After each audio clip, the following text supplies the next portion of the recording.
Je suis Sandrine Hugues, je suis gérante d'une ferme pédagogique itinérante, mais j'ai aussi des animaux que j'élève avec mon mari.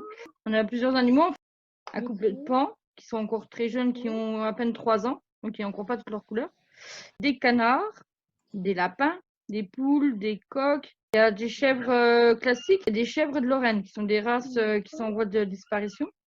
Et pour finir, on a des moutons et des vaches. Alors les vaches, c'est pareil, c'est des races locales, des races vosgiennes. Vous possédez combien de vaches en tout? 4. Il s'appelle Nez Noir parce qu'il a un nez noir. Regardez. Et qu'est-ce qu'ils mangent, vos animaux? On essaye de vivre en autonomie avec les animaux. C'est-à-dire que tout ce qu'on leur donne à manger est produit sur la ferme. C'est tous des animaux herbivores. Donc, ils ont essentiellement de l'herbe, surtout à cette saison. Où ils ont, par exemple, en ce moment, les poules vont manger les déchets qu'on enlève dans le jardin autour des animaux. Au niveau des vaches, donc, comme je vous disais, c'est de l'herbe. En hiver, elles ont du foin. On récupère du pain dans un lycée. Et nos vaches mangent du pain qu'on fait sécher. Elles adorent ça. Elles ont quelquefois des céréales, un petit peu comme nous, une gourmandise, si vous voulez. Pour nourrir un bovin toute l'année, il lui faut 1 hectare de pâture. Mais il faut encore 1 hectare pour le foin, pour l'hiver. L'hiver, on ne va pas trouver d'herbes fraîches. Donc, on va anticiper ça en fanant l'été, c'est-à-dire en faisant sécher le foin, pour le mettre en botte et le stocker bien au sec pour que l'hiver, les animaux aient de l'herbe séchée. Est-ce que vous pourriez nous décrire votre quotidien avec les animaux? C'est un métier qui est très manuel, qui demande beaucoup d'attention, qui demande beaucoup de suivi au niveau des animaux. Les nourrir, il faut soigner, donc régulièrement, il faut tailler les ongles, comme pour l'être humain. Ça vous fait combien à peu près d'heures de soins par jour? En gros, 4 heures, 4-5 heures. J'ai lu en préparant l'entretien qu'aux États-Unis, le volume d'antibiotiques consacré à l'élevage est 8 fois le volume d'antibiotiques qui est consacré aux hôpitaux. Moins on donnera d'antibiotiques, plus elles auront de défense immunitaire pour se défendre contre les maladies. Est-ce que vous pouvez nous donner des exemples d'animation? Qu'est-ce que vous faites devant le public avec les animaux? Ça dépend du public. Pour des plus jeunes, on intervient souvent dans les crèches ou dans les relais d'assistance maternelle. Ce sera plus des animations liées à l'animal même, c'est-à-dire au toucher, donner manger l'animal. Donc ça va vraiment rester sur ça. Après, il y a des fois où on intervient sur des thèmes, c'est-à-dire l'année dernière, on est allé en Alsace, on est intervenu sur la finale départementale du concours de la boue. Donc nous, on est intervenu avec notre bœuf, avec une charrue à l'ancienne pour montrer justement comment se faisait le travail dans le temps. Parce qu'il faut savoir que les vaches vosgiennes ou les bœufs vosgiens étaient dans le temps des animaux de trait. Selon vous, quelle est l'importance en fait des vaches vosgiennes dans l'agriculture? Les vaches vosgiennes ne donnent pas forcément beaucoup de produits, mais donnent du bon produit. C'est des vaches qu'on trouve beaucoup sur les crêtes vosgiennes et à l'endroit où il n'y a pas d'herbe. Il ne faut pas grand-chose pour les nourrir. Le problème avec la vache vosgienne, c'est qu'il n'y a pas de rentabilité. Donc, il a fallu trouver autre chose pour valoriser cette vache, comme toutes les races qui sont plus locales, avec ses atouts et ses faiblesses. Notre vache, elle va donner en gros 20-25 litres de lait par jour. Dans les grands élevages, une vache, elle va produire 40-45 litres. Depuis 2015, il y a eu un collectif qui s'est mis en place pour justement créer un nouveau fromage pour valoriser cette race vosgienne. Le cœur de massif.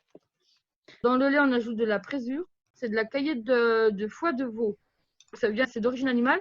Et cette présure, en fait, permet au lait d'être partagé en 2 parties. Une partie fromage blanc, on va dire, et une partie petit lait. Et pour la fabrication de fromage, on va utiliser essentiellement la partie fromage blanc. Vous avez plusieurs sources de revenus du coup. En termes il y a la ferme, mais aussi il y a les animations. Voilà, tout à fait. C'est ça. Maintenant, en agriculture pure, il faut beaucoup d'hectares pour s'en sortir. 150-200 hectares et puis 30-40 vaches. Si on a un petit cheptel, une petite structure, il faut être diversifié.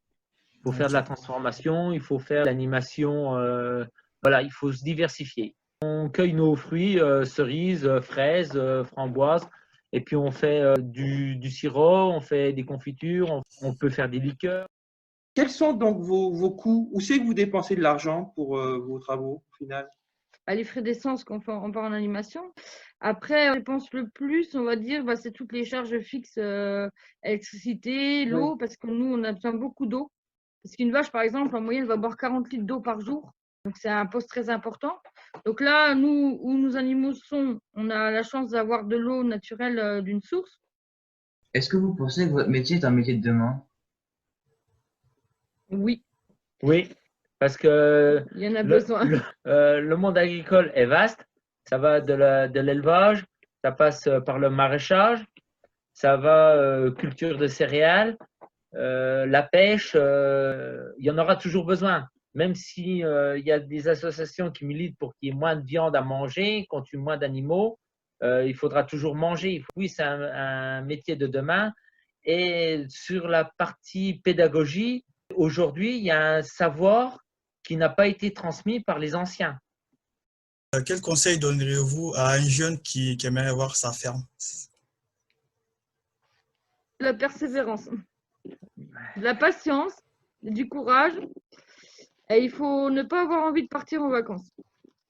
Maintenant, il n'y a plus beaucoup d'agriculteurs individuels. C'est soit du GAEC, soit de l'ARL. Voilà. Donc, quand ils sont en GAEC, ils arrivent à se dégager 8 jours pour partir en vacances parce qu'il y en a un qui peut reprendre le relais sur l'autre. Si un jeune veut se lancer, déjà financièrement, c'est déjà un coût. Parce que soit on reprend une ferme qui est déjà créée, donc là, qu'il y a une ferme de famille, bon, ça peut encore aller. Par contre, si on veut vraiment se lancer dans ce métier en créant sa propre ferme, il faut déjà pouvoir investir dans tous les animaux, dans le bâtiment, dans le matériel. On peut déjà être ouvrier agricole pour déjà faire ses armes dans ce métier et pouvoir après s'installer en tant qu'exploitant agricole et être à son compte. Il ne faut pas rester, dire j'ai mon BEP, je peux m'installer. Non, non, il faut un minimum avoir un bac pro.